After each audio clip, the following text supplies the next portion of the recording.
बलूचिस्तान प्रांत में पड़ती थी। ये क्यों जानी जाती थी? क्योंकि यहाँ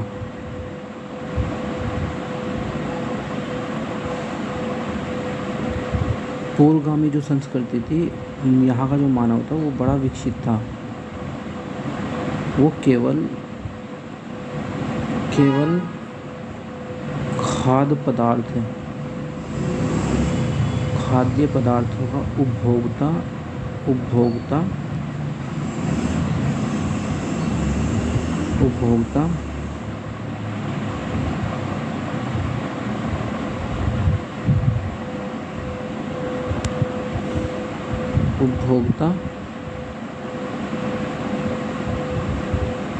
और उत्पादन भी करता था। क्या करता था? उत्पादन भी करता था। ये मेहरगढ़ के बारे में बात कर रहे हैं। उत्पादन भी करता था। अब आइए और क्या है इसमें, और है मेहरगढ़ के बारे में पॉइंट है इसका पॉइंट।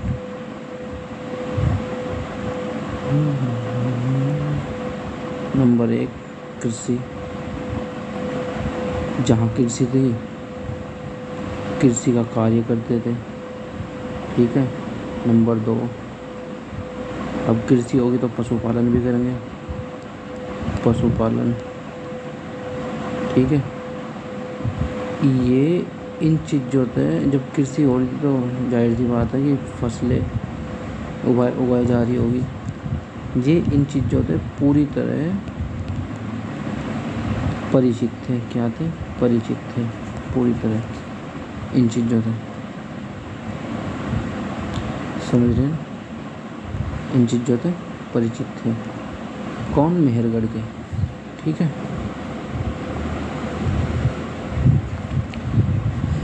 और कहाँ थी ये घाटी? इसका जो समय था, इसका जो टाइम पीरियड था वो था 7000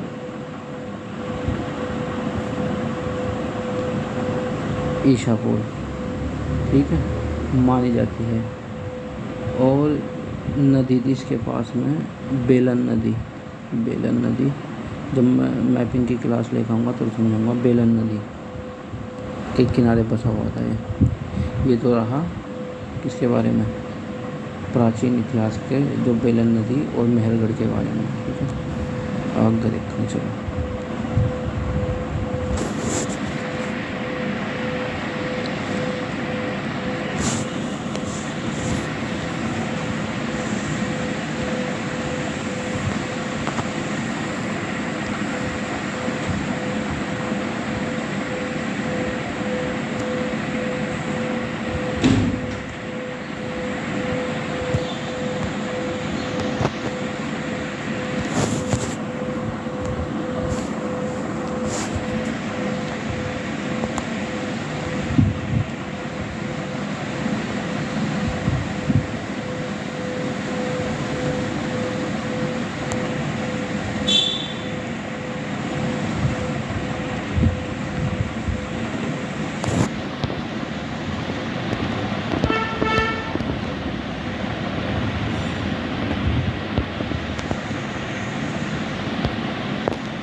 आज जो क्वेश्चन होगा दूसरा, उस दूसरे क्वेश्चन के बारे में बात करेंगे।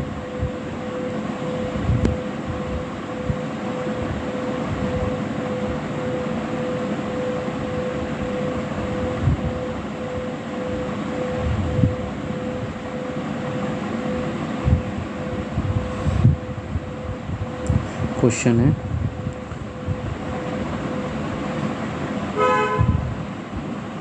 ये है सम्राट अशोक के बारे में, सम्राट अशोक के बारे में।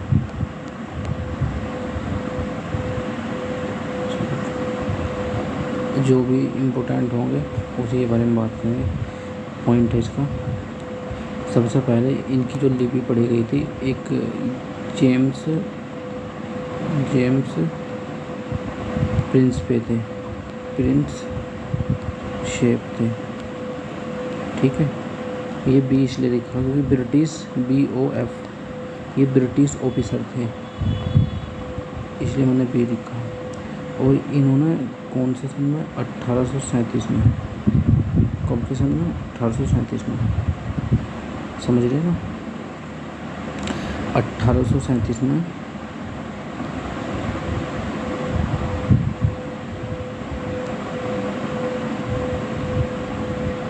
1837 में एक तो B4 ब्राह्मणी लिपि और K4 खरोष्टी लिपि। और इन जो दोनों लिपियों का प्रारंभ कॉइन्स थे ना, जो सिक्के थे, उन पर भी यूज किया हुआ है। क्या क्या है, यूज किया हुआ है, ठीक है। अब एक गिरनार का अभिलेख है, गिरनार, उसमें अशोक का नाम प्रियदर्शी है, ठीक है। सबसे पहले तो थे जिन्होंने अशोक की ओर रखी थी।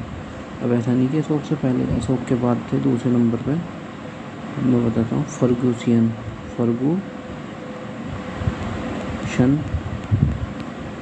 और कनिंगम, बस दो ही याद रखना, कनिंगम।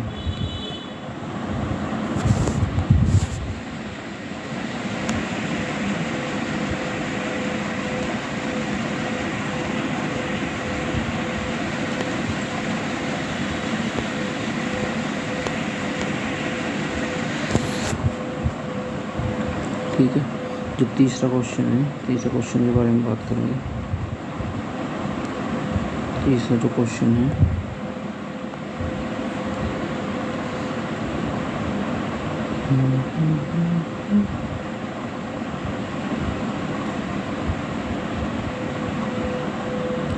तीसरा क्वेश्चन है जो, उसके बारे में बात करेंगे। तीसरे क्वेश्चन के बारे में, क्वेश्चन है तीसरा,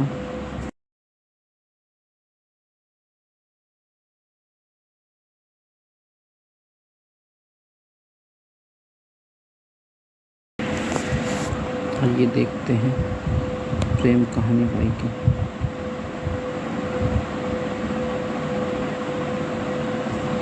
चलो भाई, प्रेम कहानी देखेंगे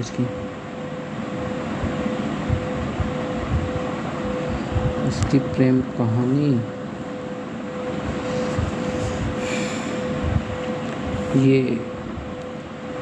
शुंग जो मालविकतम एक ग्रंथ है, नाटक कालिदास का प्रथम नाटक था, जो कालिदास का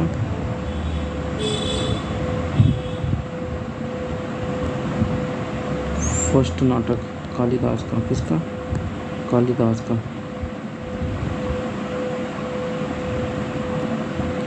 कालिदास का कौन सा है, K4 कालिदास, शॉर्टकट में लिखूंगा, कालिदास का नाटक।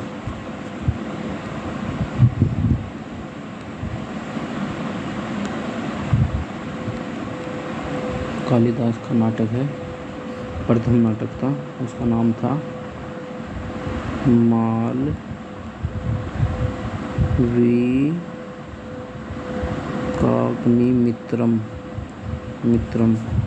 जितने भी कालिदास के उन्होंने मतरम लत्रम यही चीज़ होगी, बस में कालिदास के ही हैं, ठीक है। और ये जो पुष्यमित्र शुंग था, पुष्यमित्र शुंग, ये क्या था, जो संस्थापक था, किसका, शुंग वंश का, ठीक है। इसका जो पुत्र था, इसका जो पुत्र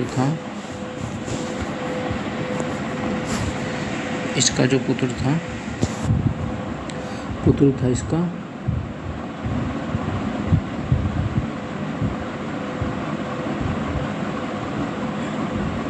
इसका जो सन था वो था, इसका जो सन था वो था क्या, अग्निमित्र। अग्निमित्र। अब इसकी प्रेम कहानी इसने लिखी थी, ठीक है। अग्निमित्र मालविका कि उनके राज्य की नर्तकी थी।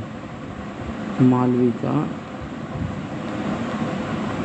राज्य की क्या थी, नर्तकी थी। नर्तकी थी, नाचने गाने वाली थी। तो इन दोनों की प्रेम कहानी का वर्णन किया गया है। कालिदास के जितने भी नाटक है, खंड, ये सब याद करने हैं आपको।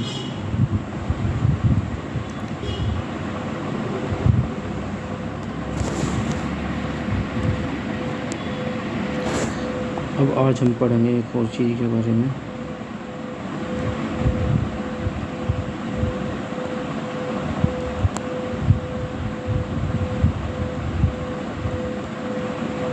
C40 C14 के बारे में, इसके बारे में, C14 के बारे में।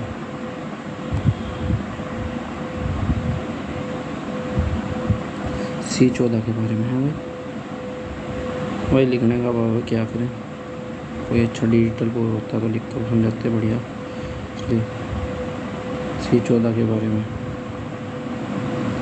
आइए समझते हैं C14 क्या है, ठीक है। ये रेडियो RBC, रेडियो कार्बन, ये RBC वाला नहीं है रक्त वाला, तो ये तो मेरा अपना RBC है, ठीक है। देखो इसका क्या है, जब वस्तु जीवित है यानी कि लिविंग है तो उसके अंदर हवा प्लस फूड ये चीज़ें तो जाओगी, और इन सब के साथ साथ C14 भी उसमें पूर्ण रूप से विद्यमान होता रहेगा, समझ गए ना।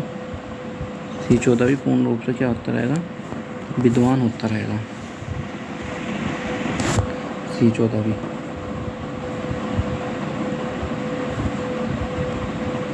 अब जो C14 है पता किस तरह चलेगा, जब वस्तु निष्प्राण हो जाएगी, क्या हो जाएगी, निष्प्राण हो जाएगी, तो जाहिर सी बात है, तो हवा तो लेने की नहीं, ना भोजन लेने की, ठीक है, ना भोजन लेने की।